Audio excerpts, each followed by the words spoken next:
Hello, everybody.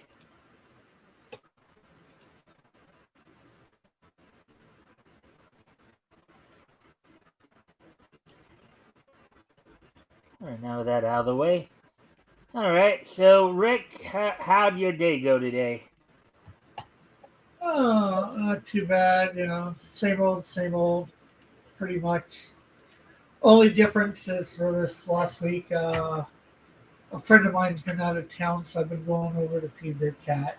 So after church, I went over, fed their cat, watched some videos on their TV, and then came back to where I'm staying. Hmm. So Uh, same old. yeah. Just a Uh, minor detour and difference. oh, and you said that you're maybe in the next month or so you're gonna probably be heading out to British Columbia, right? The Yeah, Canadian West well, Coast. actually, February 1st, I've got my ticket. Gonna leave here where I'm staying at about 3:30 in the morning to catch a bus to Toronto. Um, my plane takes off at 7:50 a.m. local time, and then gets into BC 10:15 Pacific time. Mhm. So, and it's a And as a five and reminder, a half hour. finish what What you were was saying. that? I'm sorry. It's a 5.5 hour trip, Hmm. plane ride. Okay. All So right. For those of you in the chat, on the chat or watching, just as a reminder, if you haven't already, you guys can like and share the stream. See if we can get some more friendly people in here to engage. That'd be appreciated. Also, anything here we talk about tonight grabs your attention, feel free to comment and or ask questions. We'll try to answer the questions to the best of our ability. So again, we're just as always, just giving people a chance. Giving some people a chance to get in here. Hopefully, we'll get some more people watching and or and or what? People watching or watching and later. or more of our guests, more of the invitees to come visit with us. So Come in. always looking for a good conversation. You know that, Rick, right? Know that that's always Yeah, yeah. hmm. Good conversation. That's even kill. Yeah, yeah. We can have our disagreements, but nobody getting too verbally abusive or anything. Mm-hmm. No drama. Yeah, we try to keep the drama to, even though as you probably have heard recently, there has been, I guess, some, I don't know, did you hear about some of the brewing drama between um, Ethan Van Sciver, Eric July, Yeah. and Yellow Flash? Um, I heard about it in the fact that I know it exists. What it's all about, I have no clue. Yeah.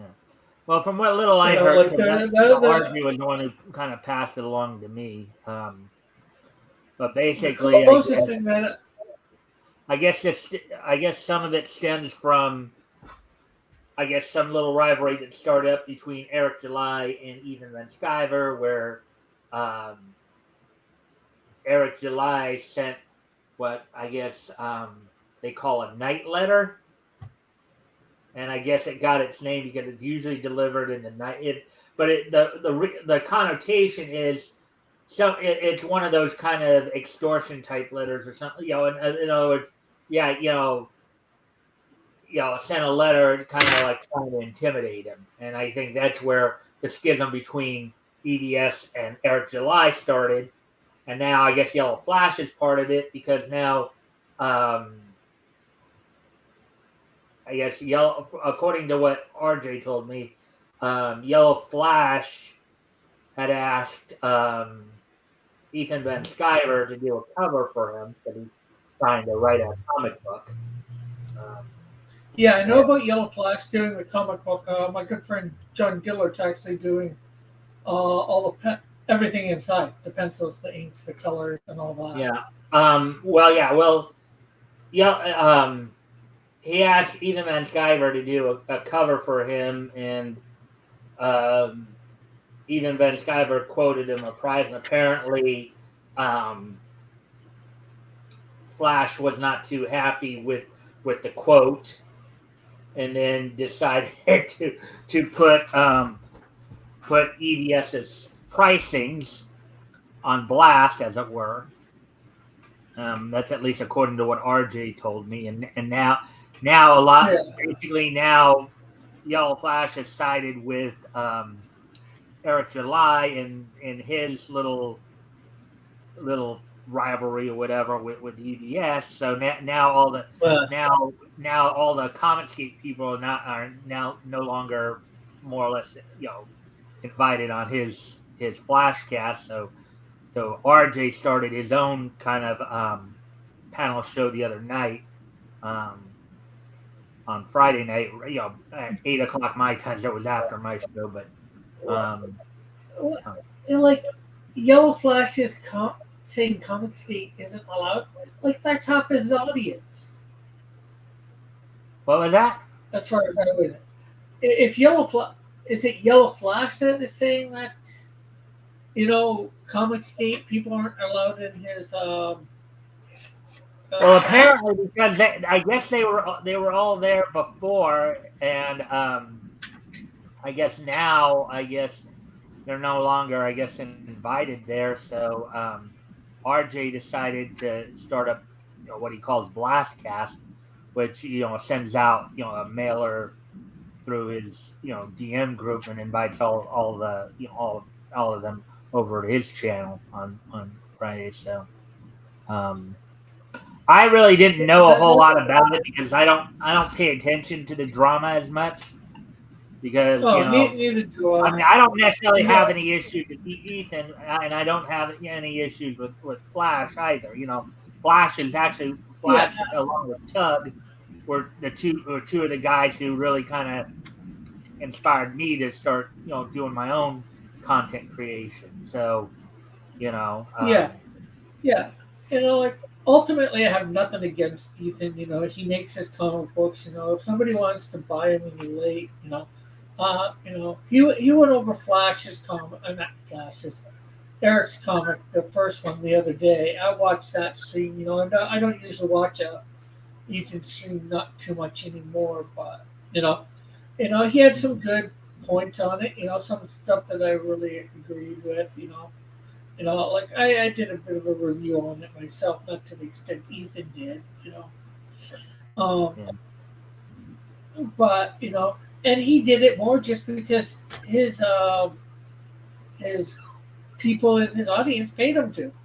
You know, his audience wanted it, and they paid him to. So like he gave an honest review. Of what he thought of the comic. You know, and I don't think that was probably before his thing in there July. And you know, as for the thing with you know what somebody quotes you for like a page rate, well, cover rates are usually even higher than regular page rates. So um, it's like it is what it is, whether you like it or not. Blasting somebody because of it is just stupid. Yeah, you can disagree with it, not like it. Like there's lots of people that I look at their rates and I'm like, yeah, I don't think so. I'm not going to pay that. I can't afford it. I don't want that. I really don't want that to pay that much money. I don't think it's going to be worth it or whatever. However you want to say it. Yeah. You know, and I don't Well, go. yeah. Well, I complain about it myself. When RJ explained it to me, it's like I guess, and what I meant by put it on black. Apparently, he put it out there what the quote actually was, and that's I'd not necessarily considered cool. I mean, I think the way Yellow Flash took it. Oh, so I see where Now, granted, this is all secondhand information, so take it Yeah. as such. This is what RJ kind of told me about the situation. Um, but And hello, Jr. yeah, Yeah, JR I get Exner it. is here, Secondhand and information. hail Zeno and Xena, hail Rick, Mike, RJ, Hiroshak, and all. Yeah. No, oh yeah. But yeah, I get it. It's through RJ, which is probably either his first-hand knowledge or second or third-hand knowledge. Maybe it's from him watching streams or whatever. But it's one of those things where, like, putting the quotes out there for all to hear. It's like, I guess the way Yellow Flash took it, it's like, oh, this is where I stand. I know, that's how he treats his friends and all. It's like, sounds kind Yeah. of silly to Okay. me. Yeah. I don't. As I said, I normally Yeah. don't get caught up on all the Yeah. drama too much. I know you may be his friend. Maybe that's his. I don't know what the quote was, but maybe that was his friend rate. And you know, maybe you're getting special treatment, maybe you're not, but you shouldn't even expect special treatment, necessarily, because I'm not sure how good of friends Ethan and Yellow Flash are. Yeah, I think they both have been on each other's shows a few times, but Yeah. are they that great friends? Oh.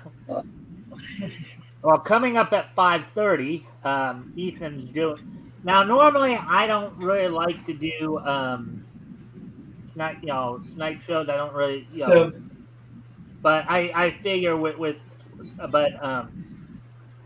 I keep missing this. What is the Yellow Flash EBS drama recap? Um, yeah, he actually, one of the things I was actually thinking about doing too, in this particular case, was initially I was going to go back and talk more about the Jamie Markey and the localizer issue, but now that we are kind of talking about it, maybe what we'll do for tonight as part of the show is maybe I will go ahead and we will. Now, normally I don't like to stream snipe as much because I just feel that that's kind of just disingenuous. rude. About what is the beef? Well, I'm not for sure, but what me and Mike have been talking about. Apparently, Evie Yellow Flash went and asked Evie asked whether he'd do a cover for his book that's coming up that John Dillard's doing. And he asked what the quote was. I don't know what the quote was offhand, and I don't think Mike does either.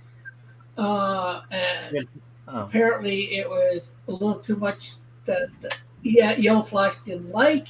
Yellow Flash shared it and said, something. Again, according to what Mike is telling me, that and that's I got that from RJ. A quote.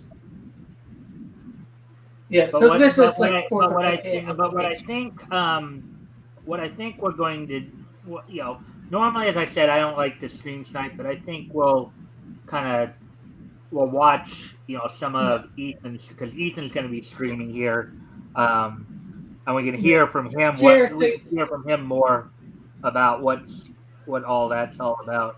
So. JR says, I think the quote was 4,000, and here that. Yeah, that's what it was.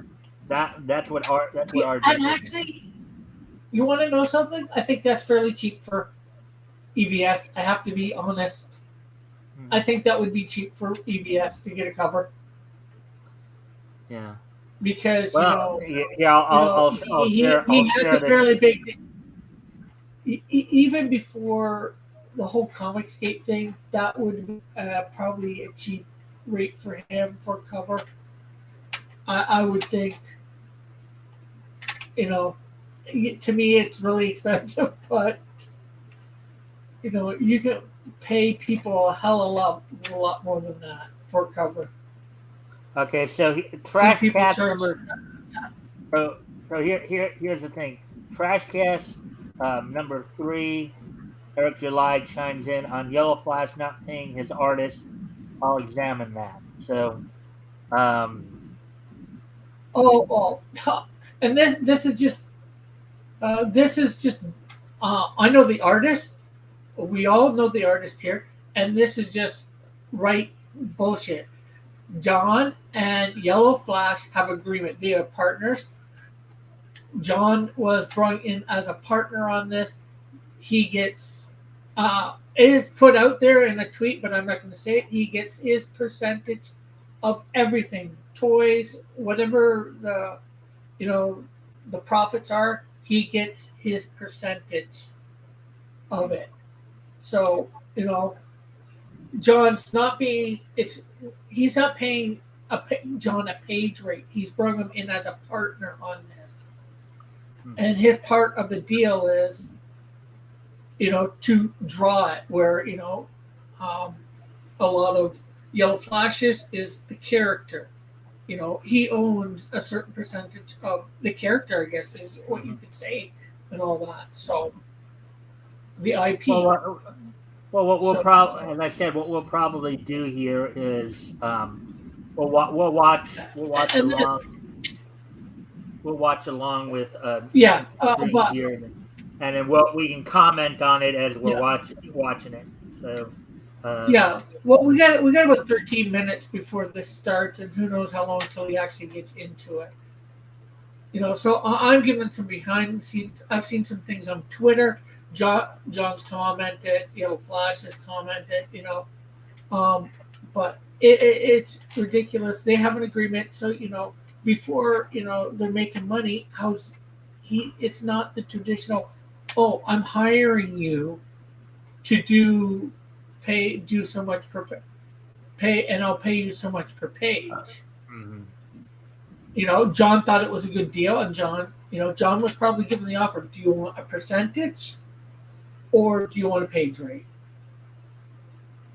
And he took the owning and the percentage, which, that's John's choice, and this has all come up a little bit during, because as some may know, John's had some housing problems at the moment.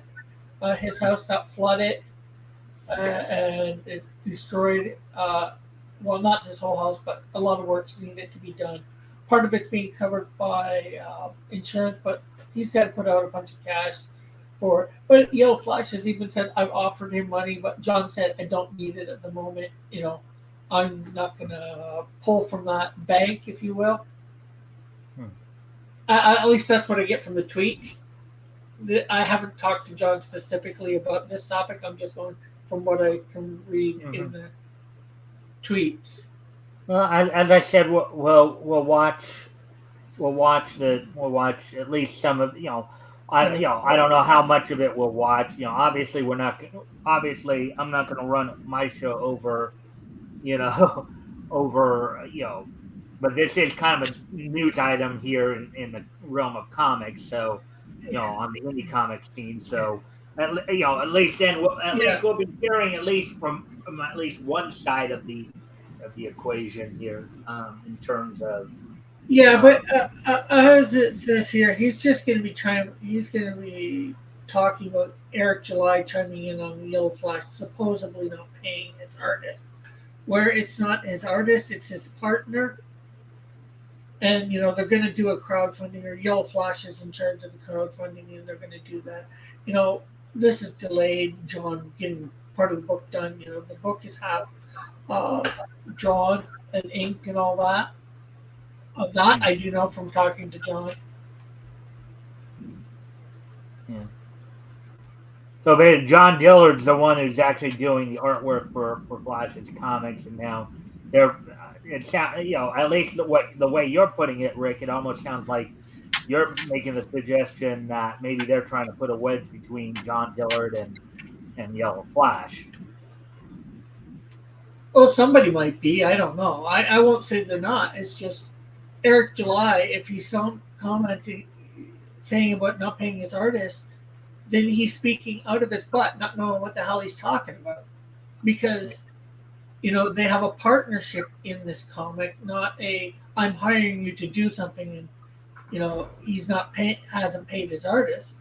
No, the partner hasn't been paid because they haven't done the Indiegogo to get money for it yet, or the what you would call it, the other one, or Kickstarter or the Fund My Comic. They haven't done a crowdfunding yet for it. So how can he give him money, his partner money, when they haven't made any money any which way? Yeah, it looks like there are a few people here on Ethan's stream who were like digging into Flash and yo, Flash wants Flash Cats to be Friday Night Tights so bad it's just so boring. Do you think there's a path of redemption Yeah. for Flash?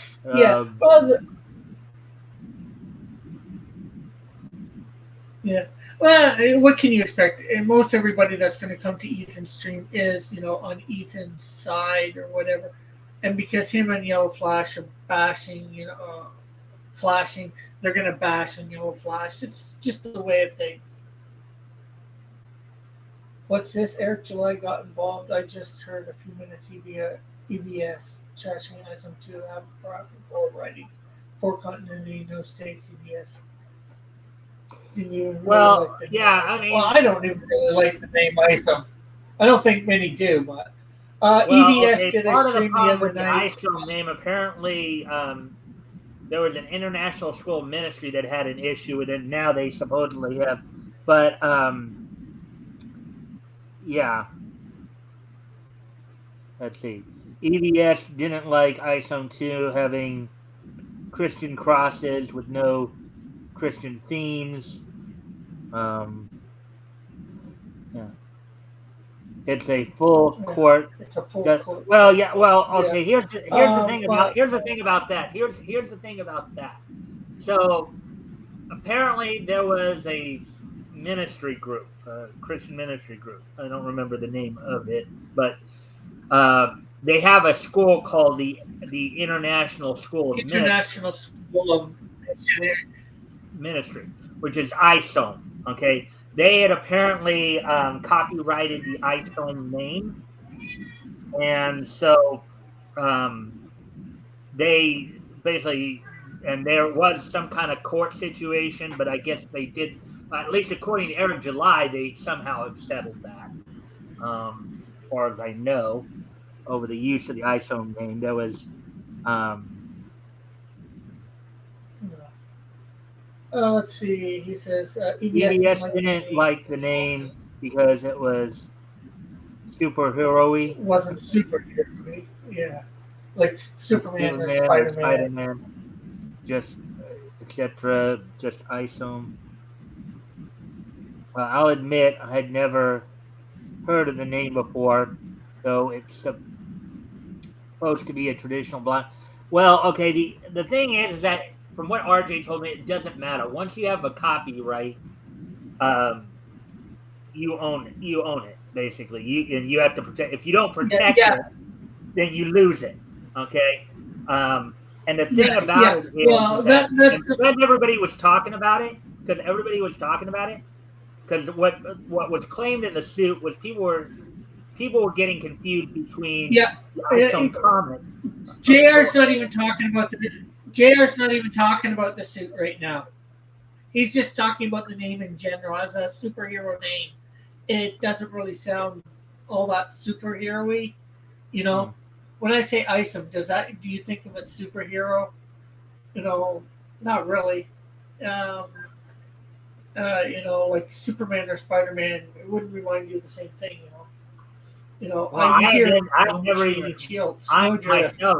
heard of the name or term ISOM prior to Eric's. Eric July, yeah. I didn't even know about the International School of Ministry until there was that news all about the. And me either. And JR's just saying that apparently it's supposed to be a traditional black name in Africa or whatever. I don't know about that either. Sure, if somebody says, I most likely have no reason to disbelieve you, but it's like I don't really care. again, if RJ was here, he could probably clarify a lot of this stuff better than yeah, I can. yeah, Again, I'm going off yeah, of yeah. what But Mark see, told me, and it's that secondhand information. yeah, Some that. Oh yeah, yeah. But well, I was going to say to Jr. EVS the other night went over ISOM 1, went through it, did a review. It was actually pretty fair, not too bad. Some of the things I had thought of, and like for a 100-page book, $35 American, it wasn't really worth it because he put too much in it. He didn't focus enough on the character. It was more like a book that was, like 4 or 5 years in, or that you had done for 4 or 5 years, and then, it got canceled, and you're bringing back the character, like EVS did with Cyberfrog. Mhm. Yeah, as I said, normally Although I don't like to normally stream. I do, Yeah, I normally don't yeah. like to Although I stream do snipe. think, yeah. Although I think EVS missed some points too for putting some things in to set things up. I can get that, if you're trying to set it in other things up in your universe or whatever. Mhm. Um, but maybe sometimes doing too much of a setup in one book for your whole universe is a bad idea. You should probably focus more on your characters. Like I did a minor bit of setup for my characters, although people didn't know it in Canadian Shield 1, in where, Canadian Shield goes by the plane and you see Snowdrift in the back of the Mhm. plane, or Nancy Brown, Yeah, Christy North, however you want to call it. That's JR was something. saying here That's that's something that something. I think Yeah, the word Rick, in the Rick, Rick, translator Rick, Rick. of comics want to do. What? Put too much in? They want to do a bulk. They want to do a bulk download of world building of this awesome world they have in their head.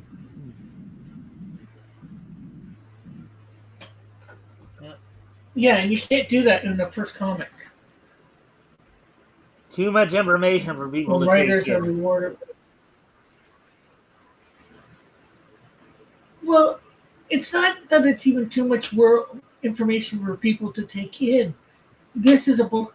This is a book about ISOM, and only half the book or a quarter of the book's about ISOM. Hmm. You know, when writers are rewarded with an audience, usually by character development and character progression drama, as the ancient Greeks called it. Yeah. You know, Now, just in case people are I wondering read. who are coming in, we're going. Normally I don't like to stream snipe because I just think it's not a very nice thing to do. But considering some of the recent Yeah, yeah. news that some of the recent news I recently heard about situation between EVS, Eric July, and And let's also be clear. And let's be clear too. Warning for anybody out there: with this being EVS's stream, there could be some f bombs dropped and powerful other language. swear words dropped. Yeah, Yeah. So we're gonna but hear yeah, from the horse's mouth, as it were. We're gonna watch we're gonna watch some of the stream here. I get Go ahead, Rick. well possibly because he's commenting. Yeah, he possibly because he's commenting on Eric commenting on the Yellow Flash drama, not necessarily his drama with Yellow Flash, although that may come up. But yeah, world building, if I were to do a 100-page comic about Canadian Shield, if it would have been 100 page, the first one would have been a 100-page comic. There would have been maybe 2 or 3 minor scenes or something in the background. Although they're both got their comics out at this point. In Snowdrift, I think 3 or 4. I have her bump into Jason post the Flame as he's coming out of an airport because she's in Montreal for this comic, and in his comic for that month, he was actually out of town, or he got taken out of town. So you see him as he's coming back into town, and it's just they bump into each other. It's sort of a world building. You might see something on TV about another character. That's how I do the world building. I don't do a whole little other thing, you know. Or you do it like Marvel did, where they did it in the after credits, And Eric July did that, but not quite the same. He did two of them, but he had so much in.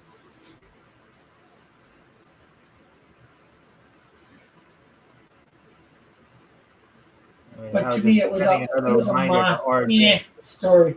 Number one, I haven't got number two.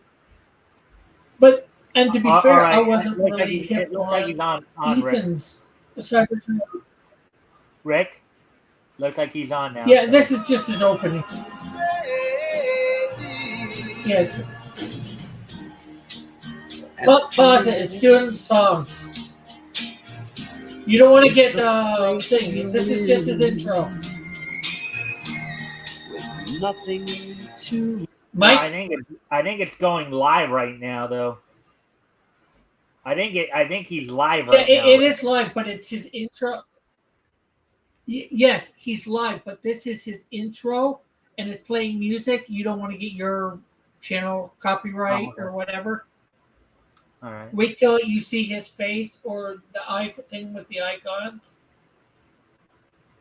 He's just playing commercials or whatever to begin with. His intro. That's a commercial for.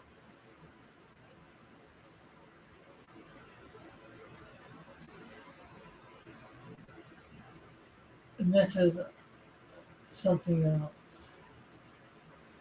His intro is 20 minutes of copyrighted music to rile up the crowd. Says JR.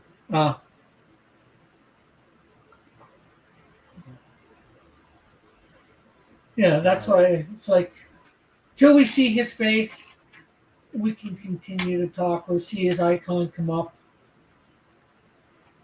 Yeah. I'm not sure whether he'll show his face right away or not. Yeah, I'm just wondering if maybe I should close the screen for a moment. Huh? Wait, did you say something, Rick? Yeah, but I was saying before this started, I wasn't even impressed with Cyber Blood Honey for what I paid. I know it was a setup for the next ones, but I didn't feel like I got enough story or whatever with Cyberfrog and all that with it. Yeah, I think his looked a lot better. Visually, Cyberfrog, but I don't think I got a good story either from that. So he just dropped a link. I don't know what the next two are like. I don't know what anything is like. He just dropped a link in his chat again for the Cyberfrog project.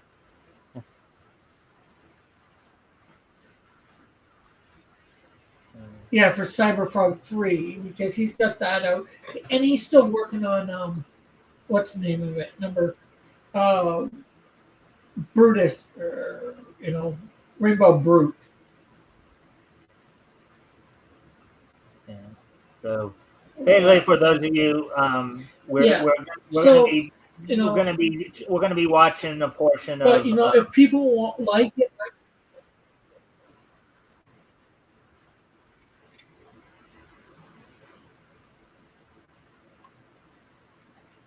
yeah, if you.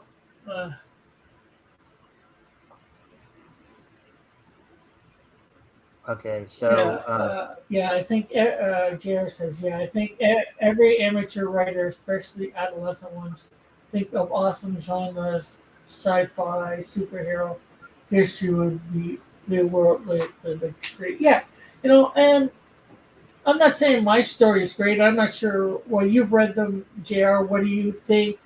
I know you probably haven't read Cyberfrog or what's Eric's one.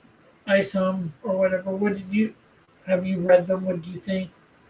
Well, professional writers think in terms of characters, how they can wrap themes into the characters develop. I won't say I think about the themes or character development necessarily.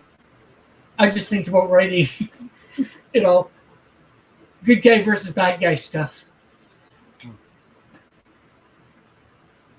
Creating, somewhat of an. I was just watching a video on Immanuel Kant, and his philosophy was woven into Kingdom of Heaven. Yeah, I guess yeah, I have my philosophy, my Christian philosophy in my comics. But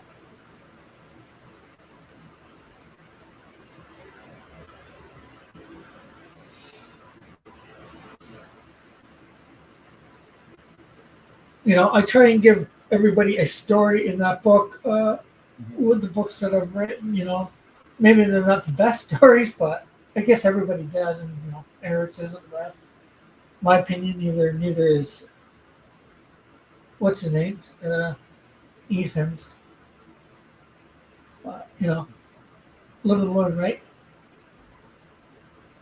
Yeah, I'm just. But Ethan's been in. The thing is, in the comic world, as long as I've been doing stuff. Well, yeah, I have think read from what I stuff, understand, he started back in the '90s. He started back in the '90s, from what I understand. Yeah.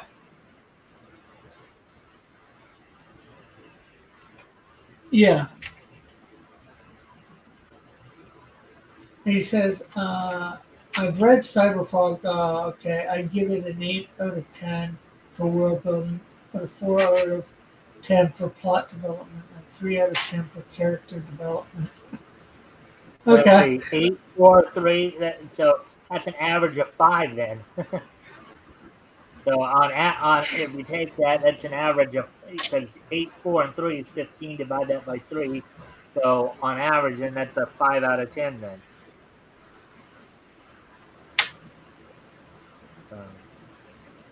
But Cyberpunk was a compelling character, so I'm probably scoring it too lowly, he says.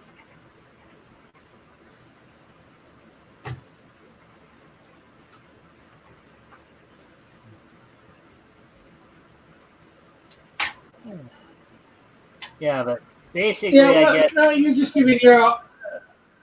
I'd say you're giving it your honest opinion. Well, for scoring, what he thinks. Other people might score it higher in those regards, but Mm-hmm.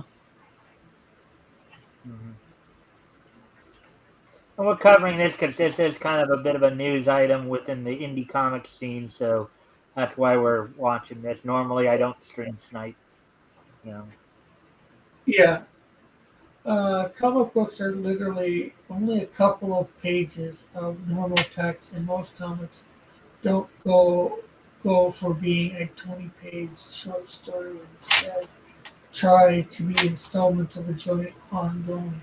Well, nowadays, yeah, for sure. It used to be where most of them were short stories. The 22-page. Well, I mean, Rick, we've been looking at a lot of the Golden Age stuff, right? A lot of those were anthology stories, short stories. Yeah, and a lot of those were like your 10-page short stories. Some of the some of those were shorter, but. Yeah, and some of those were your 10-page short stories, but some of them were installments too. They go on for 5 or 6 issues, to get like 60 pages worth of stuff for a full story. Mm-hmm.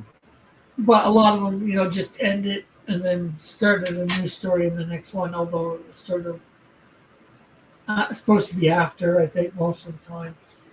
But have you read Canadian Shield? And I guess it's going to be my stupid thing to ask.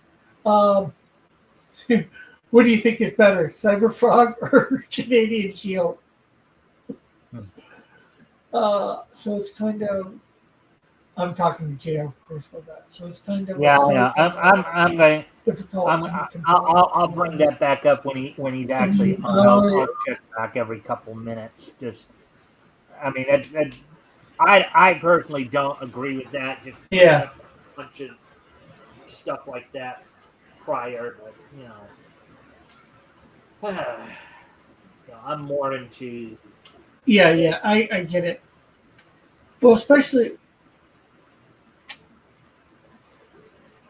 yeah. Uh, anyways, to be honest, I kind of really only like mini comics or John runs or Captain Britain runs. I find comics compelling, but I am constantly disappointed by the writing. Yeah, well, today's writing is, to be somewhat honest, not suicidal honest. I enjoy the Canadian show. I like the world building because of representation.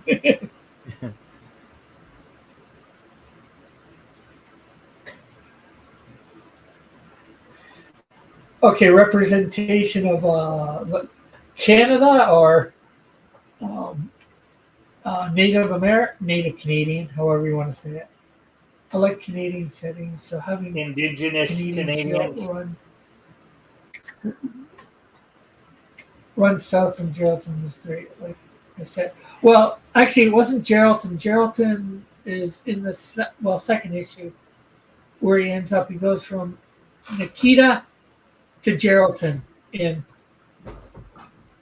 issue 2. It's issue 1 where he's like 100 miles north of Big Trout Lake. Oh, okay. Hey, Rick, Between he's issues. on. He's on. Okay. I just checked. So Okay. Put him up. See what he says. This is important here. Let's examine this idea.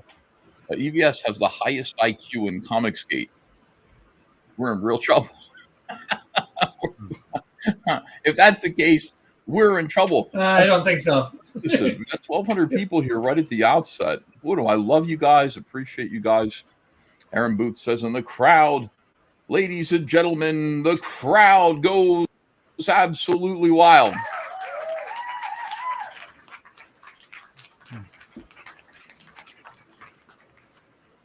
That's me accepting my Critics' Choice Award.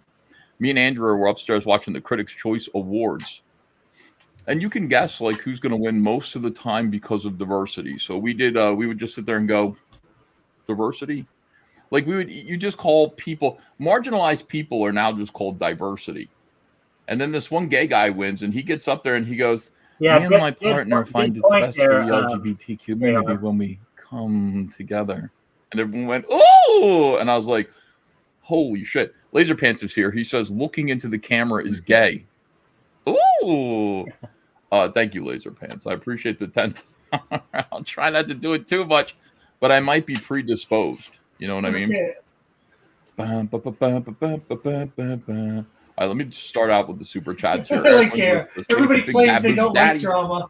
That's me, I but guess. Everyone watches drama. Hail chat. Hey, yeah, hail EVS. Let's go. Thanks for $5. Mark Hayes.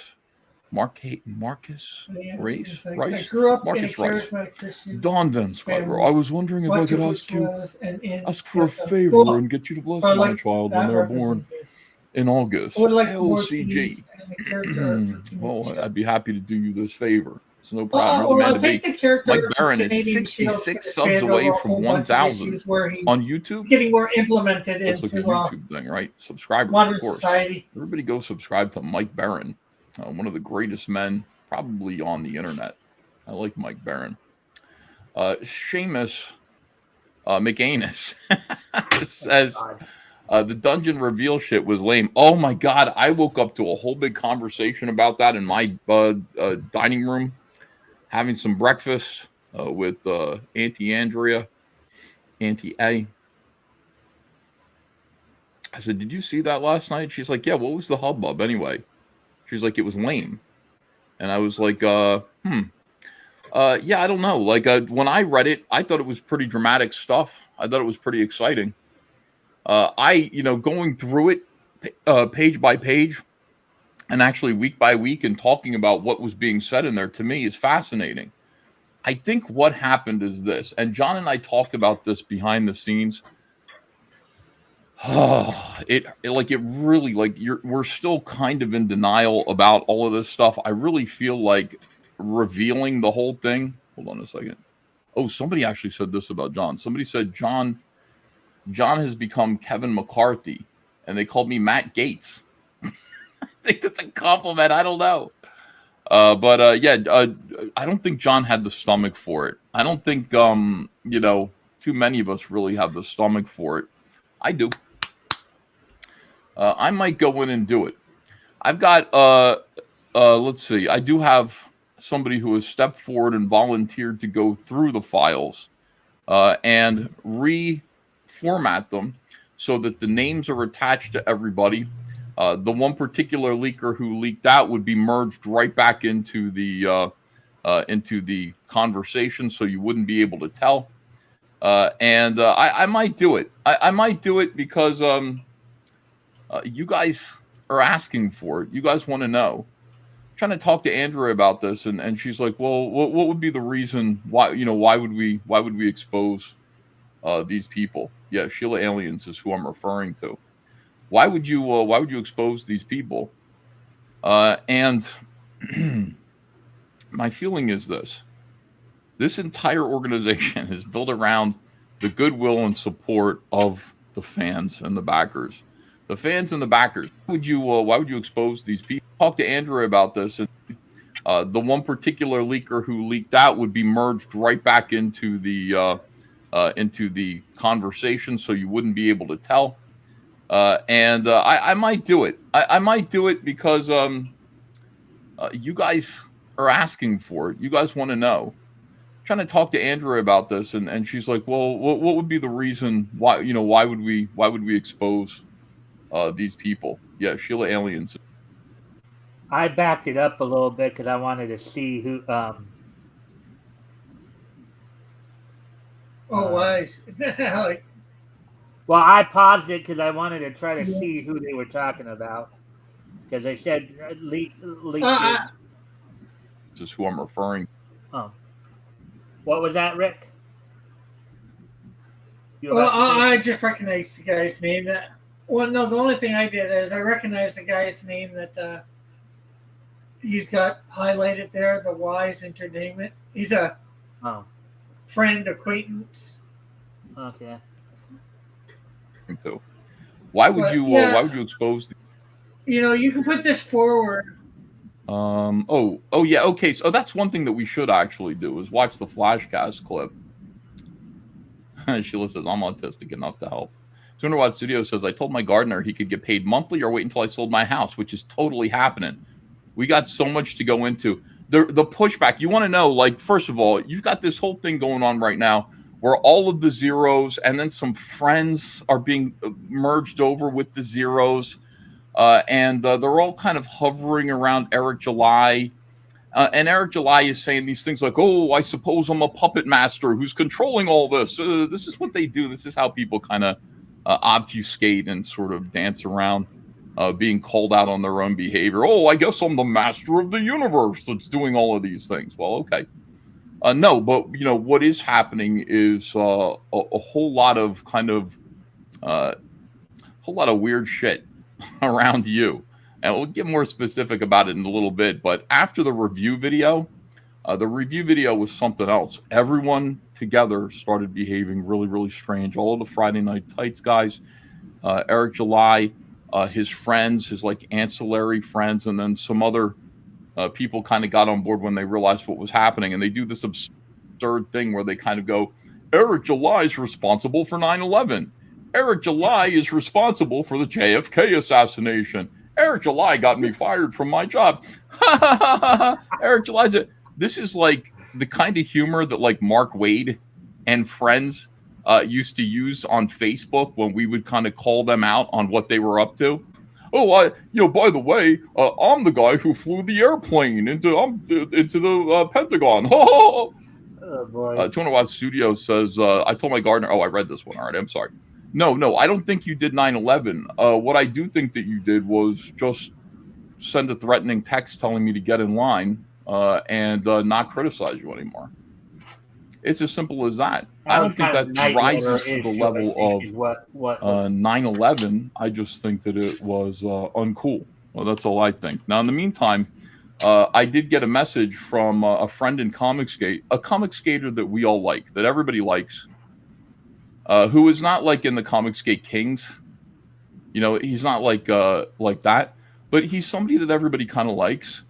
And he did kind of reach out to me and go, "Hey, Ethan, just so you know, I'm sure you're hearing from other people, but I have been.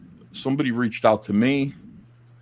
Gabe El Taib reached out to me and is pressuring me to turn my back on you." And you know, I was like, "Whoa!" So he wouldn't tell me who it is in writing. I guessed it was PT. I was like, "Is it PTP?" He's like, "Call me up." So I call him up, and he says, "No, it's Gabe El Taib, who called me up many times now." And is saying things like, "No, you shut up. You listen to me right now. You listen to me what right Gabe now. Ethan You and Gabe have to now walk have an away issue? from this guy. This guy's trouble. Do you understand that what Ethan Van Sciver is doing? This is how low Ethan Van Sciver is. This is the scumbag that Ethan Van Sciver is. He hired David Williams to draw Fearsome. Do you understand what that means? That means Ethan disrespects my dead child." Wow, that's a new one too. I didn't know Holy that Gabe. fucking I shit. thought Gabe and Ethan. Granted, I don't really pay attention to a lot of this stuff, so And like, you know, a lot this of it individual goes was over like, my head. "Listen, But Ethan's been good to me. You're nuts." Yeah. And by the way, they were Well, doing a like project it- together that's fallen apart because of this. Here's the whole thing with Gabe and the dead child thing. Gabe was doing a comic book with David Williams called Truth, Justice, and American Way. Gabe, Mister, I don't do drama. Gabe El Taib, Mister, all you guys are doing drama instead of getting your comics done. Gabe El Taib was doing a comic book with David Williams last year called Truth, Justice, and American Way, and with the art of David Williams, managed to raise over $100,000. It was incredible. And they'd written a story together. David helped, where these superheroes, like stand-ins, kind of for Superman, Batman, Wonder Woman, you know, kind of like Alpha Cora are actually, they look exactly fucking like Alpha Core. Holy shit, they are Alpha Core. They have, in the beginning, they have these sidekicks, and the sidekicks die. They get killed. They get murdered, and they're kids. You know, it's like Robin. You know what I mean? And that's the kind of impetus for the heroes to kind of. It's like that's what's known as like the inciting incident. You know, it's like something terrible happens that forces these heroes into action, and it's, when I you was know, young, I these used to try to the not sidekicks are call all myself murdered by drama and villains. Like, didn't now we think really got to I fight. Like, started. holy shit. No, didn't think I Well, started any on. I got a message from Gabe. The text again. These guys all fucking text me. Don't fucking text me. These guys all text me.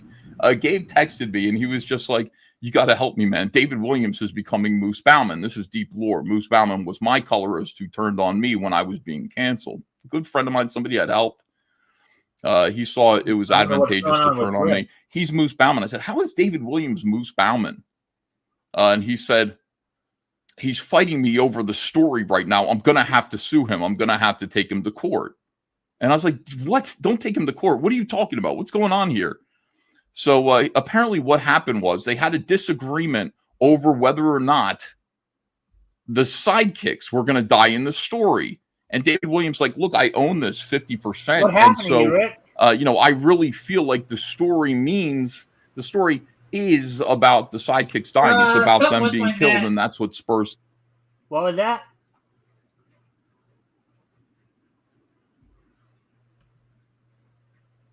Just something happened with my net. Maybe if you can turn the volume down on it just a bit, so we can still a little bit hear what's going on with him. But yeah, I usually have it up full blast most of the time when I do have it on. But you're probably right.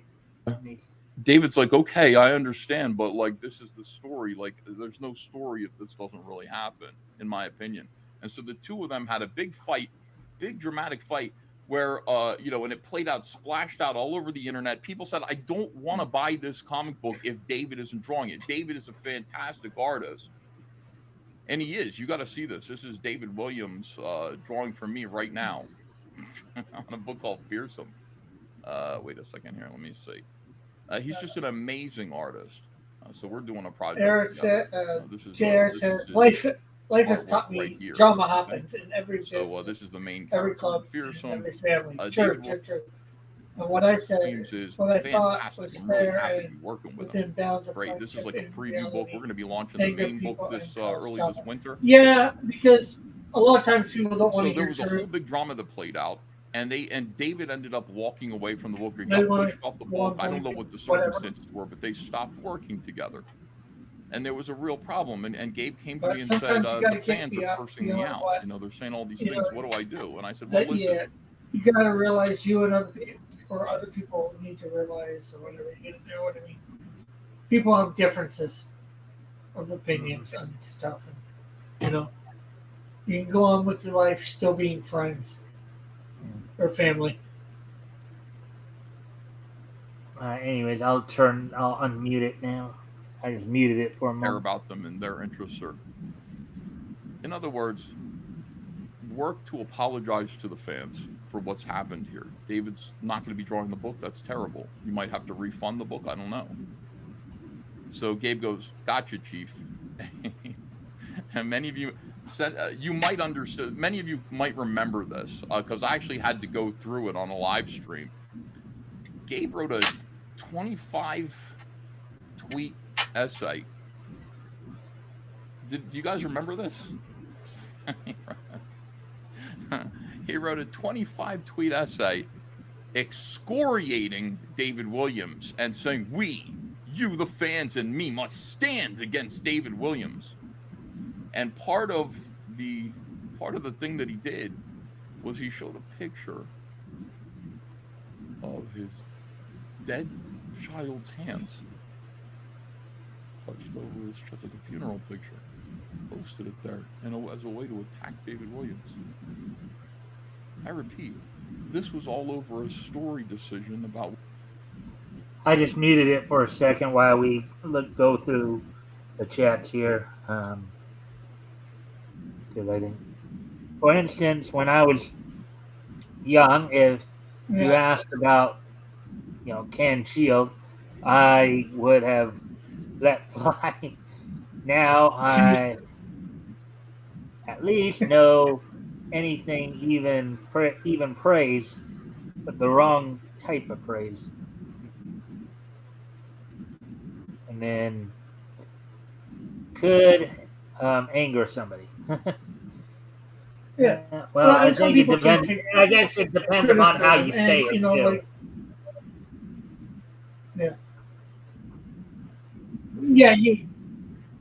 yeah, and of course he's just talking in generalities and using Canadian Shield as an example. Well, I know me, like, people can have their opinions or whatever about whatever on him or whatever, Maybe I'm not going to like it, but I'm still going to be your friend, or I'm going to try and be your friend anyways. If we've been friends before, it's like that whole idea of agree to disagree is lost on this generation. It seems like, agree to disagree just seems to. Look like Rick's.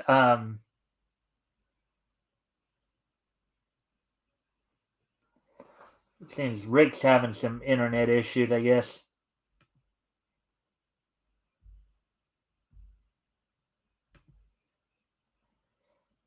And he left again. I guess he was having some internet issues. Hopefully he'll be back.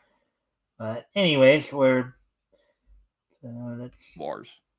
that me hiring David Williams is an insult to your deceased child.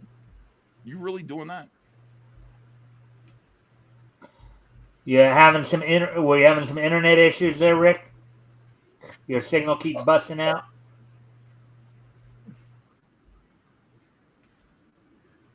Yeah, I think I think I still am. It doesn't have the right symbol here, but hopefully I'll be able to stay on. I might just fall out like that, but I'll come back if I can. All right. Well, I'll turn this back on, see what Ethan's saying now. A lot of people, surely this is you. And I go, Let me think about that. What did I do to Gabe El Taib, for example? I just He hope used to call Ethan me all gets the to the time and point demand to be part of pretty soon of Comicsgate. his Okay. Finally, he's in Comicsgate. He's on Comicsgate Kings. He's part of the shows. He's pressuring me almost on a daily basis to promote his book. He says he feels humiliated that I'm not promoting his book hard enough, as hard as it's not having as much success as Malin and Shane. That's humiliating to him. He calls me up and just kind of says, I feel like you have a problem with me because you're not promoting my book enough. I said, Gabe, you can't do this, dude. You can't bother me about this stuff. Like, I don't want to promote anyone's books. I'm doing it as a favor. I don't owe you. I don't owe you any promotion. How's that feel? And so I got Eric July talking to me. I need a colorist. Well, I got this guy that you can get this fucking guy out of here. Hire Gabe El Taib. Here's what a good colorist should make. And I told Eric to pay him a pretty inflated rate. Yeah. Anyways, I'll just so I can. Yeah, Shield is just an example, but I said it was great, really funny. You could get angry. I was laughing at your dramatic allegory. All right. Yeah. Well, anyways, hopefully Rick will be back with us here soon. You're not promoting my book hard enough. And then I get you a job with Eric July. Now you're Eric July's problem. And now you're mad at me because I hired David Williams. You're mad at me? What the hell is this me? Did I do something wrong? And I look at this stuff all the time and I'm like, where did I go wrong here? Here's what it is. I tolerate crazy really well. But crazy eventually just explodes and there's nothing that you can do. And in this space right here, where we are right now, there are crazy people. There are fucking crazy people. And that is the truth. So, guys, as we're watching this, if anything, of course, grabs your attention, feel free to comment and or ask questions. We'll try to answer the questions to the best of our ability. Also, if you haven't already, you guys can like and share the stream, see if we can get some more friendly people to engage. That'd be appreciated. We're just normally I don't like to stream tonight, but considering the headline there about Eric July coming out talking about how Yellow Flash isn't paying its artist. But Rick was just telling us earlier that that's kind of baloney. Speaking of Rick, he's back. Back. Yeah, I think it might hey, be. Rick, is there a storm going on over where yeah. you're at? Is there like some kind of storm or bad weather going on where you're at? It might be. Like is it raining or snowing or something like that? There might be. I just looked outside. It might be. I noticed some snow outside. I just went and looked. Yeah, and JR said, yeah, Shield's just an example. But if I said it was great, really funny, you could get angry. I was laughing at your dramatic allegory. Yeah. Some people are weird and get mad over the least little thing or whatever. And anyways, as we're watching Ethan's stream here, and feel free to comment or ask questions if anything grabs your attention on it. Like that's basically what we're doing. That's why we're watching it because, well, let's see. Yeah, EBS thinks. I just wish he'd get to the. I wish he'd get to the heart of what he was. Yeah. Therefore, drama and reality. Knitting clubs and everywhere has drama. Rick, were you trying to say something or you just cut out there? Yeah. I was just saying I wish he'd get to the point of what his title is about on his stream. Yeah. Because we could be here another hour and he not get to the point. Well, yeah, I mean, I think that's the thing. He just kind of rambles because I've looked in on his streams before, but never really watched them for any length of time because it's like sci-fi, knitting, D&D, all that drama. Well, okay, drama is just, unfortunately, drama is a part of the human equation. So sometimes, I talk about the looky-loos, right? The people sit there and slow down when they see an accident. So I mean, anyways. Home syndrome. Drama is about, it's two people having a disagreement and then it escalating. Jeremiah, thanks for $2.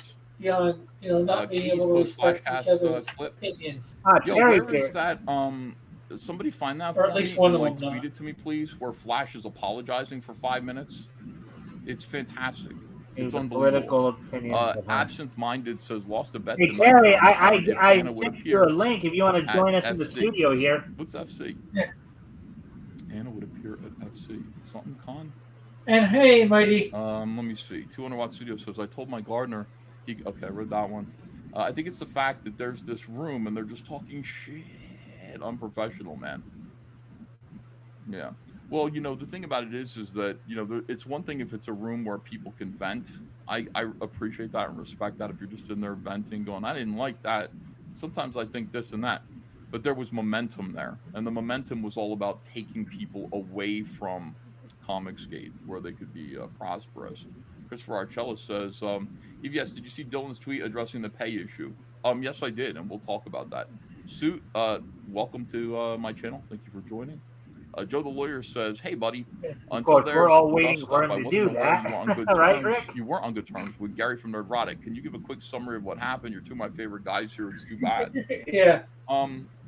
I got high on edibles, and after being on their show, I said, "It's Gary and Jeremy, and they're orbited by a bunch of zeros, so they're just sitting there waiting to take their crumbs." And I think that's true, but it really pissed Gary off. Gary's just like, there are no zeros here. No zeros here. No zeros. And I was kind of blacklisted from the show after that. But I stand by it, dude. What is Odin doing there?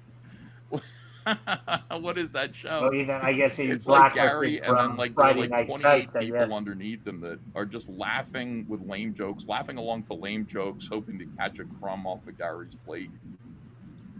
So that's the whole thing, but very protective of those people. Charlie's London says, have a great stream. Sadly, cannot stay in the chat long, but God bless. That's why we watch shows, because they have drama. Making great books and success. Love you guys. Jay Bama fan says, by the time I paused it, you were done what you were saying. No, a hidden whack job, EBS. Yarash Mataru says, Gabe, July, yellow fag, are cancel pigs. Technical issues.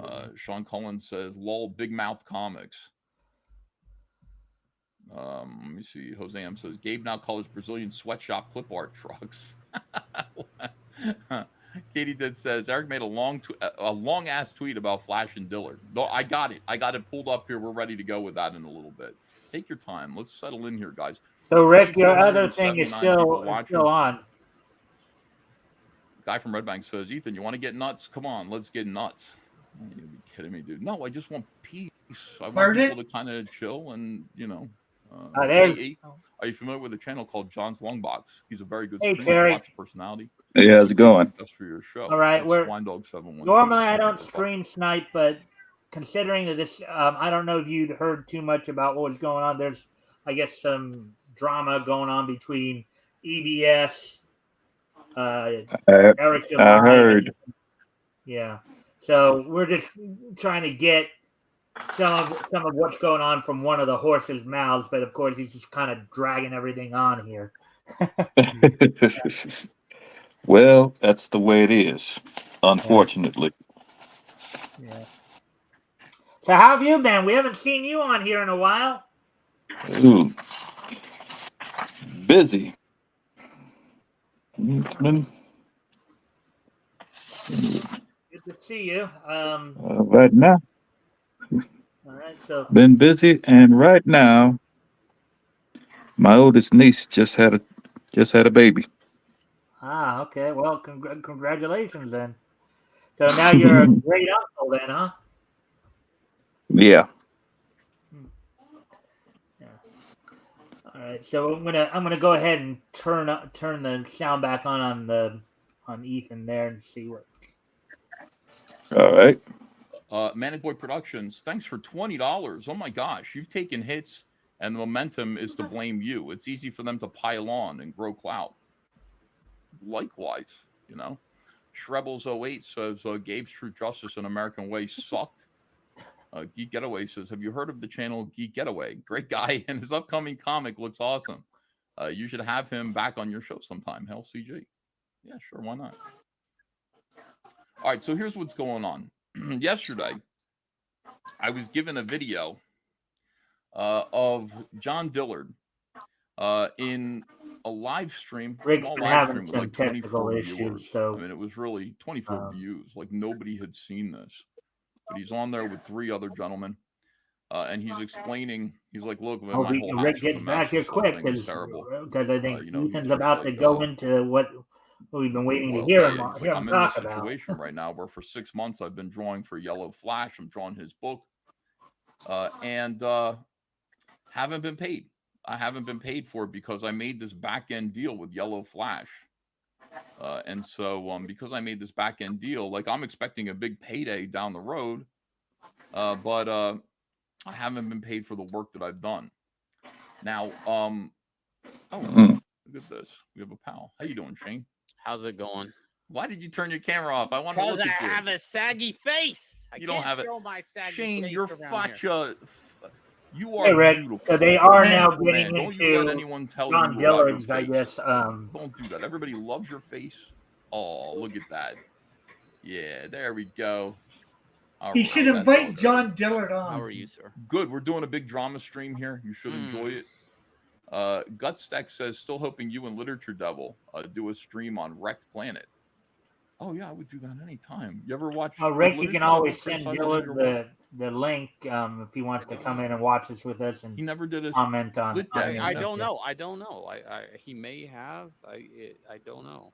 Like, I don't remember watching it. I've watched some videos, but I don't know how long I'm going to stay. Because at around 9:40, I have to bolt for a little bit. I'll pop back on if you're still on. Well, if you're only going to stay till 9:40, you're going to... I know how long you're going to stay. You're going to stay for 38 minutes. Yeah. No, 28 minutes. 28. So if you're only staying for like until 9:40, just 28 minutes with Shane Davis.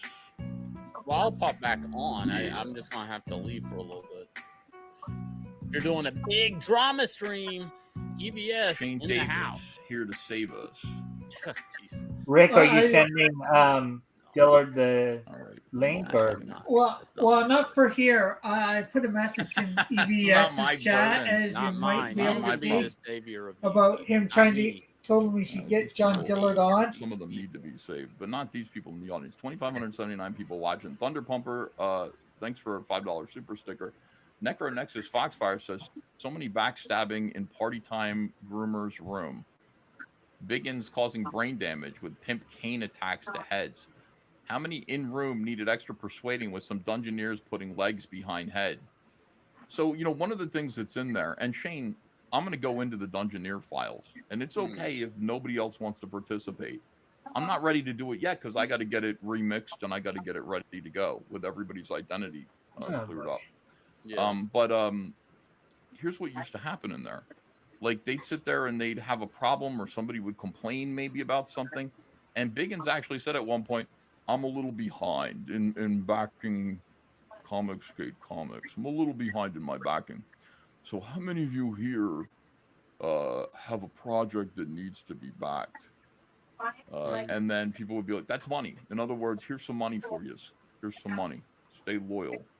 I'd never do that. I would never give any of these people any money, Shane.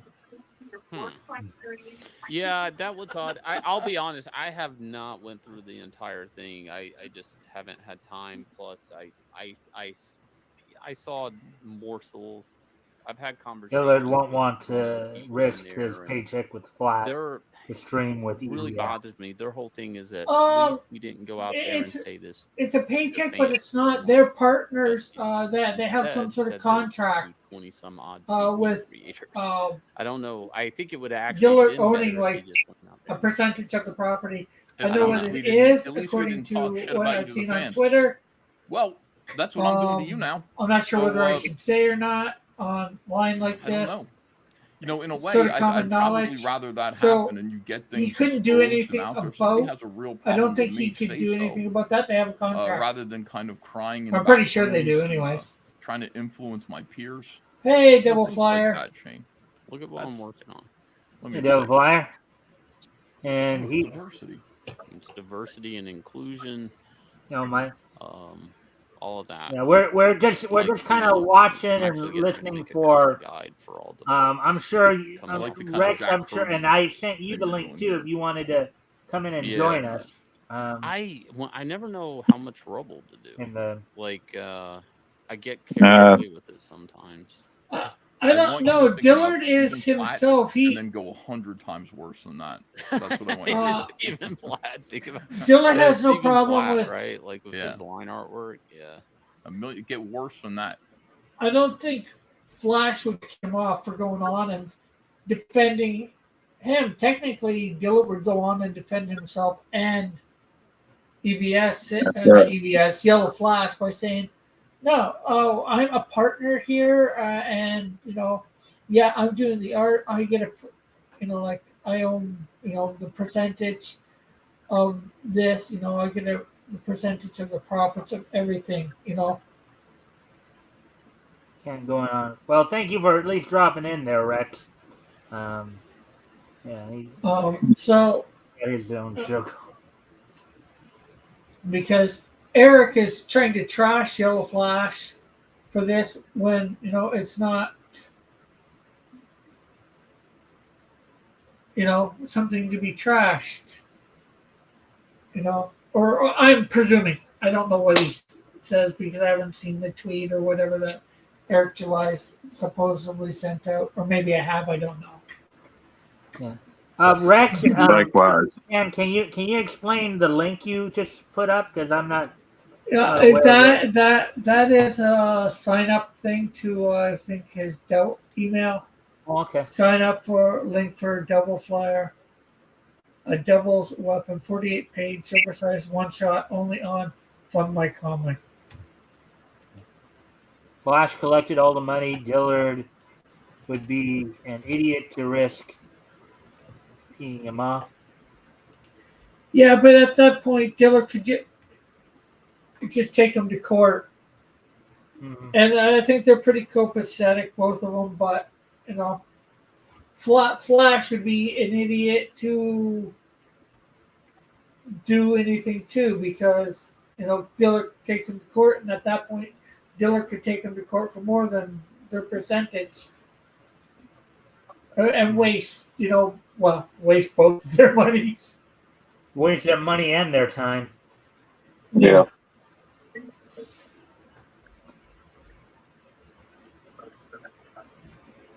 Me for a minute. Let's make it all about me. How about kids' clubs?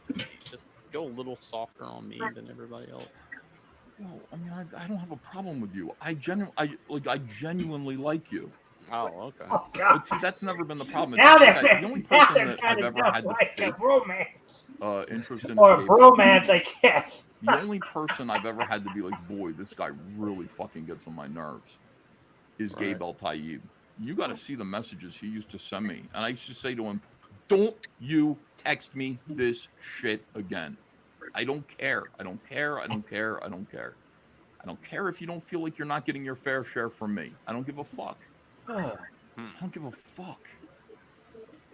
At least now you guys know why I prefer to read articles as opposed to because at least with articles you can pick it apart as you read. In Gabe, but not for your reasons. The tweet he when you're having to watch something like this, you have to sit there, lavish lifestyles and vacations. All the manure. Who's doing that? Before you get to on live streams. Well, for a second, I thought he walked in front of a mirror because what I remember Gabe sitting on our live streams. Posting pictures of UFCs and brunches with his wife. I mean, you a rich motherfucker, you eating brunch. I mean, you breakfast brunch and lunch ain't enough. You getting brunch too? Holy shit. Yeah. Oh, it's so nice. You're getting those little orange juices with a little white wine in it. What are those called? I don't know. Yeah. Those are good, man, for breakfast. Yeah, they are. Get a little buzz in the morning. But am I not You've mistaken? never gone to that he court. described himself. If you when he was think gone? there would be Like, enough wasn't he sitting on live money in a streams, comic going on book vacations? to People go to end up court kind of over, describing money themselves, disappears like you know, water in the desert. when they try to do a takedown. I've noticed that people. Yeah, try to well, do a depending takedown on of how me, I'm well the like, no, book that's not does, really you who know, I this am. could be That's 5 who or you 6 are. figure. Smiller did that Six. too yesterday. Like Smiller was Six. just like, I figured out what Ethan's problem is. Ethan is the kind of narcissist that would kiss off $100,000 if it meant staying true to his ego. And I was like, no, hold on a second. Yeah, That's that exactly was what Mike. you did. That's you. You're the one who was making $100,000 on books here, and you couldn't humble yourself to take shit from John Malin, let John Malin win some games. You're the one who's not making Yeah. $100,000 anymore. You've never gone Not to me. court. Do Like, you think it'd what be the hell are enough you talking money about? in a Like, comic that was to go to Mike. court on when he disappears like water in the desert. Oh yeah. I've never gone to Like, court. what do you At mean? least So that a lot one. of But people, yeah, when I they're know that it criticizing can others, disappear they end that up fast. projecting. And before you say something, And that's you sort have of to my kind of point ask yourself, too. like, okay, I'm about to criticize you. Neither What of them am I? want to go Am to I a whiny court, faggot that texts other people and really. says you But need to give me more help with my stuff? Is that what I do? Like I'm a taker, somebody who but takes, you know, if somebody who John's got sits a there and case, constantly goes, "Hey, would it be crazy of me to ask for more than you're offering?" and I'm not Is that saying that me or is that him? Yellow I've got to make Flashes will sure do because this good, but you you end know, up if it did, you know, projecting, like a little a bit too million much. or One two, of the you know, worst things about yes, you Dillard are, gets Ethan. That is 40% you. of Oh my well god. the Andy profits. Only when you're at Yeah, the you dinner. know, we're coming up Yeah, on I an hour and understand a that. half here. There's No, but stuff Andrea, we could Andrea knows that. talk. I mean, You know, if it's gonna there's take no another problem half, about it. you know, Like if Andrea makes food, Yeah. and it's just me, her, and Ava, like half of it is mine. Yeah, if you How want is to that? put this down, you know, Yeah. you know what might be better is hold on a sec, Rick. Hold on, I'm gonna record that part. All right, I You was know I what was might- I was hoping he would have just got right into it, but he didn't. So I mean, yeah, we can talk he about other never. things. I mean, They never do on those things. But what might be better is maybe next Sunday is we'll have a clip. You can go through it, maybe cut out a couple clips of it, or figure a couple points throughout it where they talk about it or whatever, or read stuff, and then we can talk. I'm just that's the first and last time I'm gonna try to do anything from the video end of it. I think I'm better at going through articles than sitting there trying to wade through, vocal manure.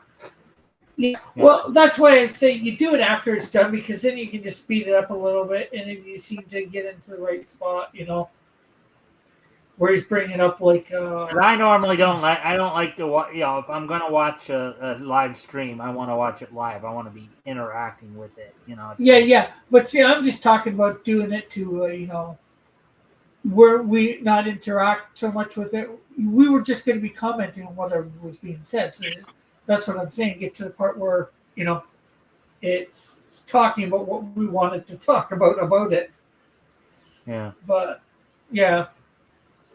Anyways, again, it's not that big of a deal. It's like I could really care less about the drama. I don't really have any personal issues with Ethan or with Flash or Eric. I actually have interacted mostly with with Yellow Flash.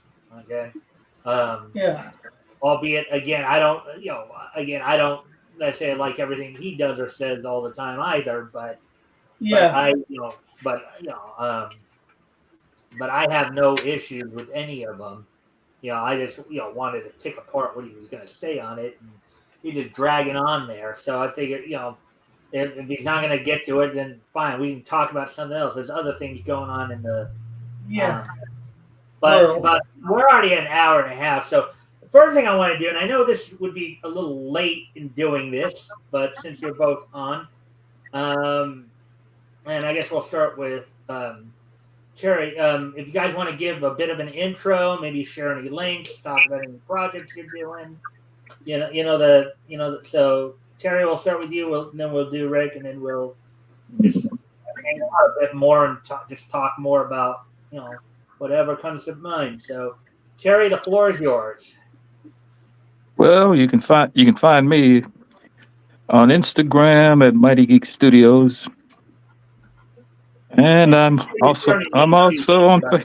Oh, I'm sorry. I'm also on Facebook. Yeah. Yeah, I the think you same might want under to the back up same from the name. camera. You might want to back up from the camera bit. We got like Ah, your eye. There, that's better. I'll just That I was was in the middle. extreme close. Oh, shut. No, it's what I have my phone mounted on. Yeah, that's all right. But when you were back that bit, we could see you fine and we could hear you Yeah. fine. Well, but as I was saying, you can find me on Facebook under Mighty Geek Studios, and also on Instagram.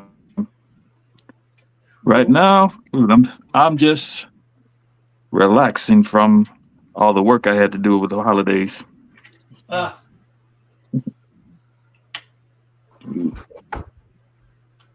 You'd be surprised at how much work you can get doing graphic design over the holidays. Could you shut off the camera? It's nightmare.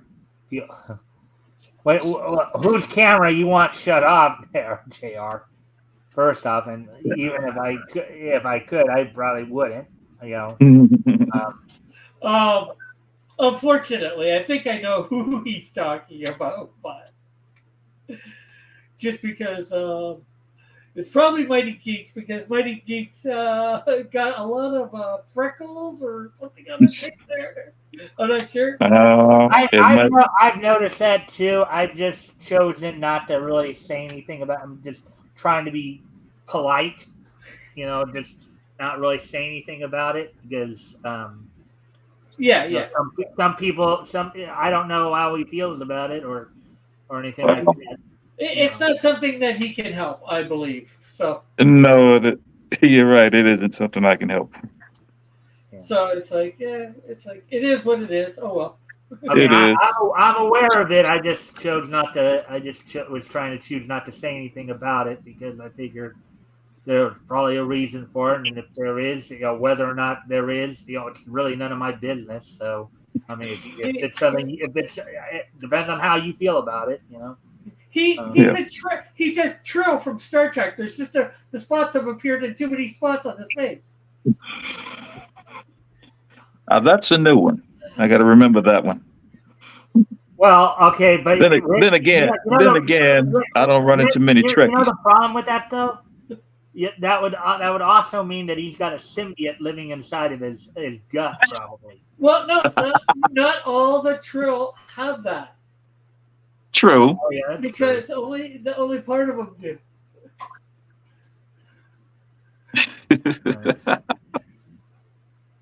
All you have to remember is Mighty Geek is from another planet. Yeah. Actually, what I was going to talk about, but I don't even think we would have time for too much. I was going to go over. Now, Rick, if we're going to go into the Men in Black thing, let's talk about you. Oh, the Men in Black. Oh, with me? You mean with my attire? You mean? No. Since we're talking aliens, let's talk about the Men in Black. Okay. Well, you know that Rick is from one of the moons of Jupiter, right? I did not know that. I'm not sure. We are the Men in Black. Men in Black. I want you to remember. I thought for a moment you were talking about me because I wear all black. Yeah, they call you Johnny Cash for that one. But the problem is, Mike, he said my name. Okay, so why would I be from Jupiter? One of the moons. No one said that was your real name. Okay, so who am I? Or what am I? Well, you come from one of the moons of Jupiter. Am I Agent R? Some would say Triton, others would say Io, before it was destroyed by One Punch Man. Am I Agent R or am I Agent P? You could be. It does. It really doesn't matter if you're having fun with it. That's all I'm saying. So I'm the pirate agent, eh? Arr. Yeah, actually, before I attempted to to comment on that whole thing with what they were talking about there, I was actually gonna talk about the localization. Jamie Markey and the localization. I was hoping that would have been here too, because considering some of what Jamie Markey said in defense of her reasoning, I really would have loved to gotten Diana's take on some of it. Well, the thing is, Diana really isn't into anime. She likes some of it, but I get that. But the part that I would have wanted to hear, the actual part I would have wanted to hear, like this. I don't. You know what? I think you know about the panel where Jamie was asked about her translation, and her response was, "I have a vagina. Deal with it.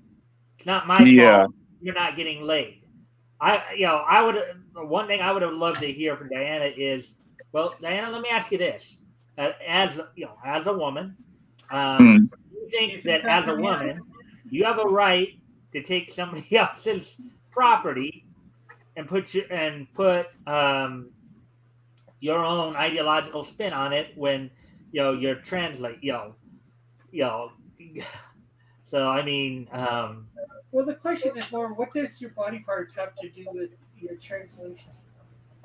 Yeah, well, your body parts have to do with the job. Feel a lot better now.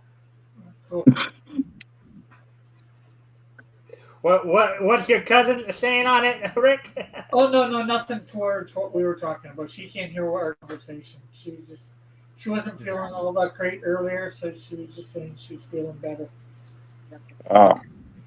Yeah, but the thing is that I marvel at I mean that's kind of the same thing I was having, like what does your gender have to do with trans? I mean, it's like the fact, and even when I was covering that article the other day, I realized it was a lot longer than I realized. I should have saved it for the next day. But she got into a back and forth with like 3 or 4 different X users where they kept calling her out for it, and she just kept deflating it. So, well, you're just mad because I'm a woman. You're just no, that is what he said. He did even one of the things that made me I would argue what I pointed out was I'd love to actually ask the actual creator of that particular manga if they if they did use patriarchy or had any concept of patriarchy, because that probably not. They completely changed the meaning of the scene. They did. Well, the question is, you just go back and you look at the Japanese thing, and you get somebody who can translate Japanese. It's like, okay, yeah. Oh, that's basically what they did. That's kind of what they basically even in one of the tweets they actually showed the subtitle version, which is a more accurate translation compared to the dub version. They actually did do that. Yeah. It's like you can't see it's the this is what it says when I've got proof different. Unless you can prove what I'm proving is wrong somehow. Yeah. I mean, it's like this is why Japanese publishers are leaning towards AI to do the translations. Right. I mean, this story's been a hot story for the last 2 or 3 weeks here because of the fact. Yeah. This all stems from Bushiroad Works, the publishers of the Ancient Magus Bride manga, announcing that they were going to use a hybrid of AI translation with human editors. Yeah. That's what sparked all this, because now in their official statement they they were claiming that they were trying to get around the piracy issue, the fan subs of it. You know, even Yeah. though, even though, Hobble. and here's another interesting little story because there's the following day after I did the Team Marky, I did a story where they were interviewing a mangaka, manga creator, and Yeah. he did his thing a little bit. This is the guy who does the Kengan Ashura and Kengan Omega mangas. That guy. Okay, I don't know. I know what you're talking about. I'll look it up, but what he did was he actually he actually saw, I guess, one of the fan translations, and then submitted it to the publisher, and got them hired on to do the translation. He liked the way they translated it. So. Yeah. That was more of a unique situation, but Bushy Road, their official reason was because they wanted to get around the piracy issue because but and besides, that he discovered one thing: the fans, both versions, those who can read Japanese will read the Japanese version first, and then read the translated version, and then compare them. Yeah. I tend to prefer dub because I don't know Japanese. I mean, I know proper names obviously in a few little words here and there, but the reason why I prefer subtitled anime is because the expressions are natural. It's easier to catch a joke in its natural language, in its language of origin. Yeah. Yeah. Well, I mean, again, the whole thing over it is that the whole issue is that a lot of these Western localizers, whether they be the translators for the mangas or the scriptwriters like Marky for the anime, they're deciding to put in their own 2 cents of putting in terms that are not in the Japanese, Right. And ultimately, as we were discussing with the Miss Kobayashi Dragon Maid, completely changes the context of what's being said there and what the scene is. Also, although I haven't seen it or whatever, I don't see most of this stuff. They're probably changing the context. It's one thing to change the words or whatever if you're trying to give some sort of context. Because there's not. So in the original, in the subtitled version, it's like Toru asks, "Okay, you changed. Why are you wearing that?" And then Lakora had replied, "Well, people kept saying something about it, so I figured I'd try something different." And even in that's or maybe you should try to change your body type name. That was the actual subtitle version. That was the more true nature. But here's the point I would make even in that. Okay, people kept saying something. So my overall impression of what they're talking about is she got tired of the attention she was getting for whatever she was wearing. Okay. Yeah. Now on the one hand, that could mean that people were saying, yeah, you might want to try dressing a little more conservatively, cover up a little bit more. Yeah, but then it could have been. But then in the fact that the way it was translated said that people kept saying something to her about it, it could also mean she was getting a lot of cat calls too. True. It could have gone either way. That's the thing. I mean, and Jamie just completely, she just took one half of the interpretation and ran with it. Yeah. Right. And that's where people got mad with what they got mad with her about. Yeah, it's like that wasn't I mean, because even when she was arguing with those people on X over it, she got that. Well, no, it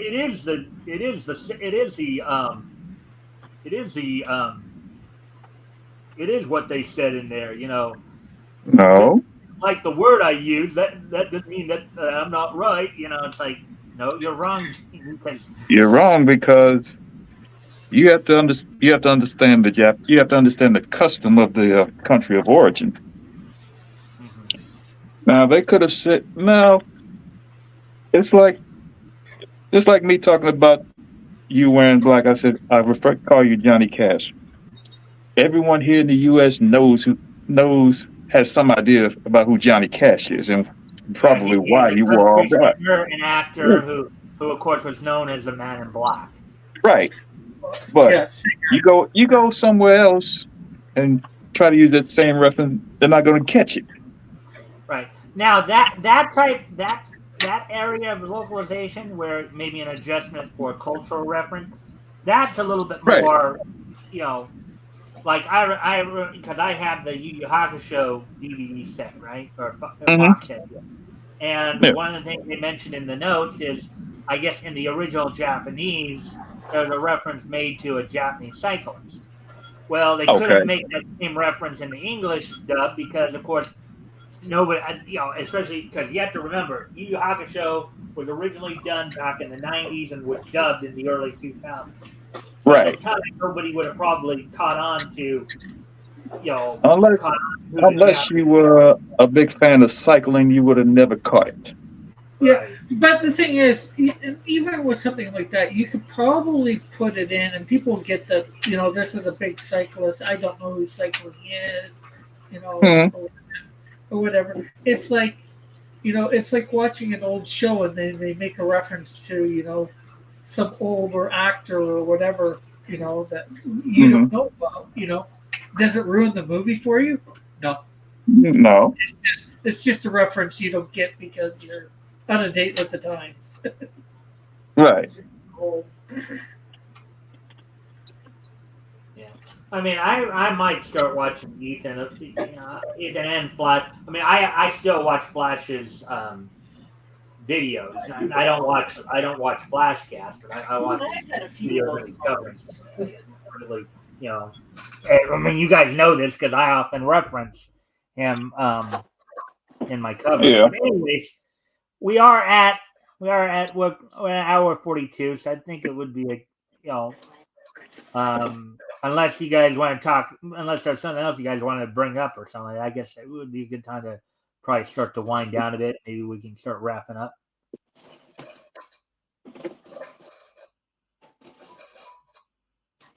Is there anything else that crossed your mind to talk about, guys?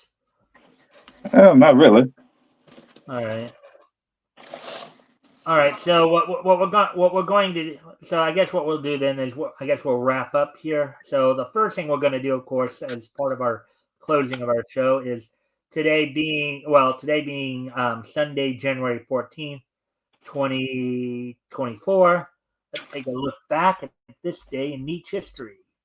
History. So let me just review here.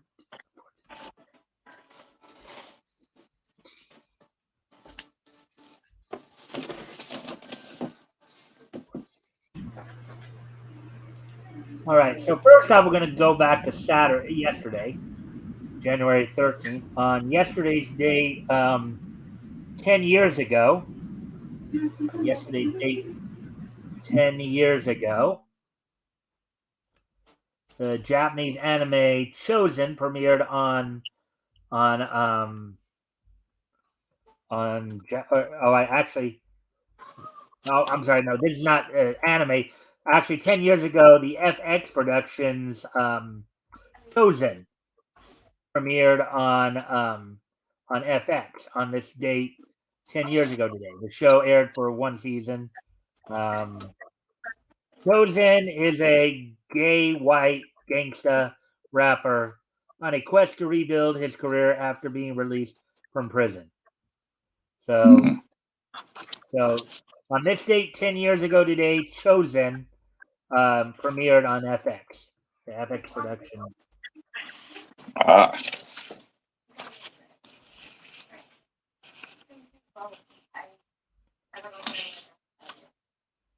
Terry, is somebody talking in your background there?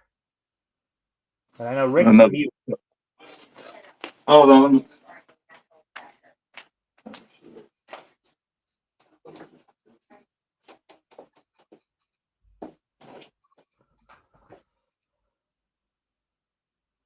All right. Yes. Rick's muted, so I knew it wasn't him. So Yeah. All right. So, anyways, moving on to 5 years ago yesterday. And this is the actual anime. Gemba's The Magnificent Kotobuki premiered on Japanese television on yesterday's date 5 years ago, airing for 12 episodes there. So Gemba's The Magnificent Kotobuki premiered on Japanese television yesterday 5 years ago. Hey Rick, you're back. Or you're somewhat back. Yes. Right? Yeah, I decided to just finish the show here because Yeah. So, I've anyways, been watching and already done listening. the, what was that, Rick? I've been watching, listening. It's just I have my camera off because I'm not sure whether my cousin wants to appear on camera walking around her kitchen, and I have myself muted because I didn't want to disturb you guys talking with her singing. All right. Well, anyway, so now we're gonna get to today's date. We're going back 20 years ago today. On this date, 20 years ago today, this Sunday, January 14, 2024, 20 years ago today, the 175th issue of Batman Legends of the Dark Knight went on sale on newsstands on this date from DC. It sold for $2.50, 36 pages. The story was Vulnerable, written by John Wagner, with art by Chris Brunner, lettered by Kurt Hathaway, and then James Sinclair did the coloring. So the 175th issue of Batman Legends of the Dark Knight went on sale on this date 20 years ago. And on this date 15 years ago, back in 2009, in Ohio Valley Wrestling, OVW. Oops. Wrong one there.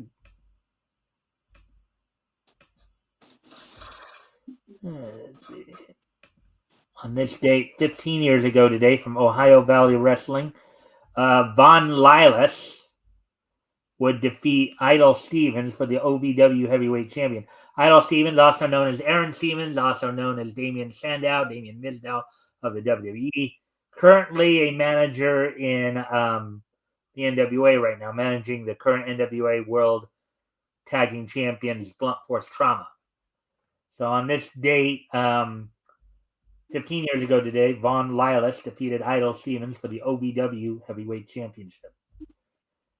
So with that, I thank everybody for being here. I'm sorry we didn't do more in terms of content. I just was, I was hoping that maybe we would be able to catch some of what Ethan had to say, but I'll probably be watching his streams a little bit more to get a little bit more, and maybe even some more Flash's streams to get his side of it too. So we're at least, and if Bounding into Comics or Bleeding Fool decide to write any articles on it, I'll be sure to cover those as well. So yeah. With that, before we head out, now Rick, I have you scheduled for this Friday for historical comic retrospect.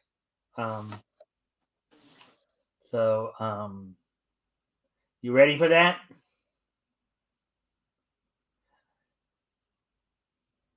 Oh, Rick's muted again. I guess. What story are you reading this week? Well, we're into January 1940. We'll be going over. Let's see, we went over Eastern Color and Fawcett last week, so I think we'll be doing fiction now. So we'll be reading from like Jumbo Comics, Volume 1, Issue 13. Ooh, And that's good. Jungle, Planet, and Fight Comics, Volume 1, Issue 3. Oh man, where do you find these things?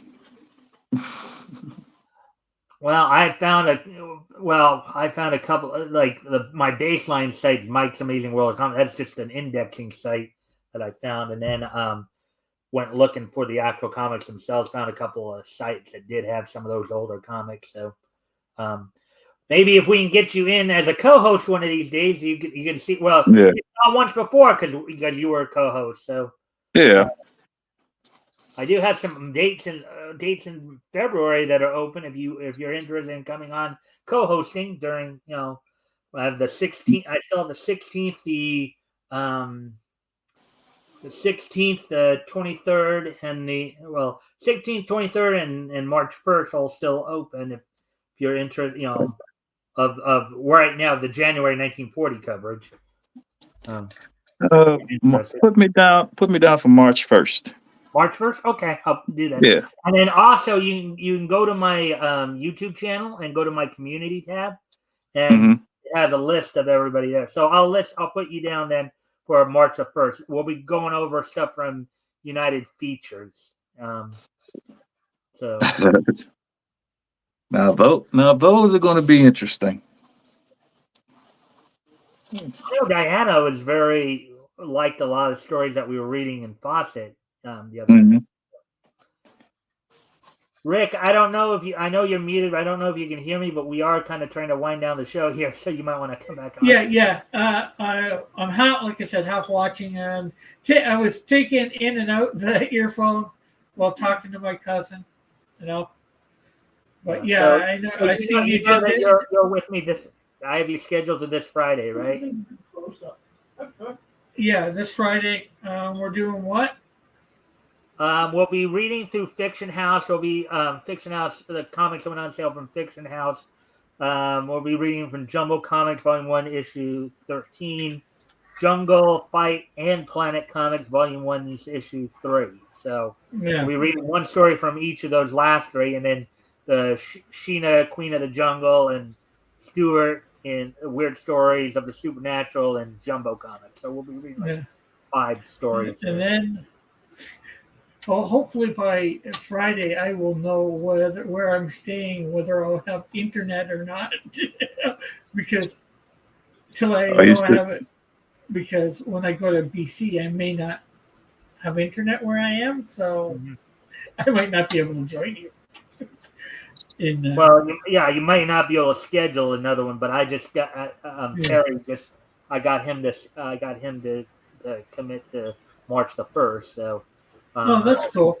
So at least now I'll have some, building up, rotation. Hopefully we can get you in a rotation there as well, Terry. And that way, every 5 weeks or 5, 6 weeks, we can get you back and you'll get to learn a lot about some of those older comics.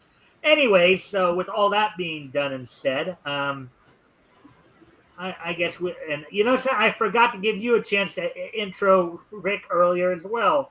So I'm going to start with you with the outro, and then we'll go with Terry, and then I'll wrap things up. So Rick, the floor is yours to do an out. If you want to share any links, promote anything, you know the drill.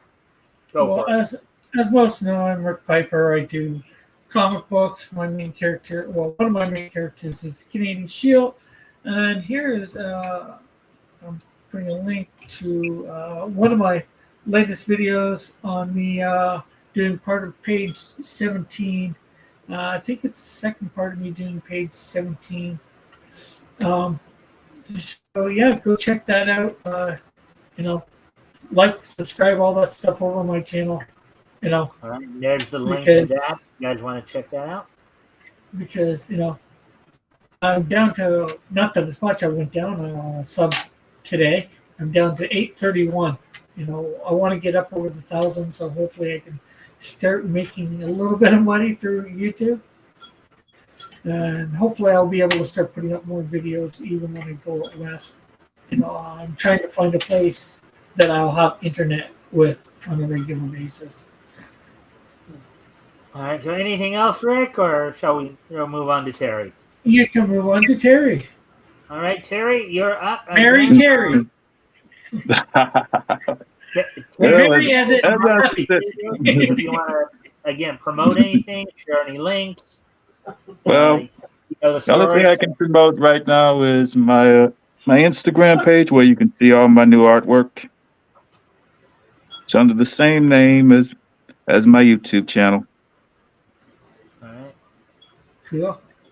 And if you want Which to is share Mighty your Geek Studios. Which is Mighty Geek Studios. Mhm. Because he's a mighty geek. I just want all of you to do me one favor. Support my friend Rick here. all right. Thank you. We I are was waiting, Mr.'s favorite person in the world.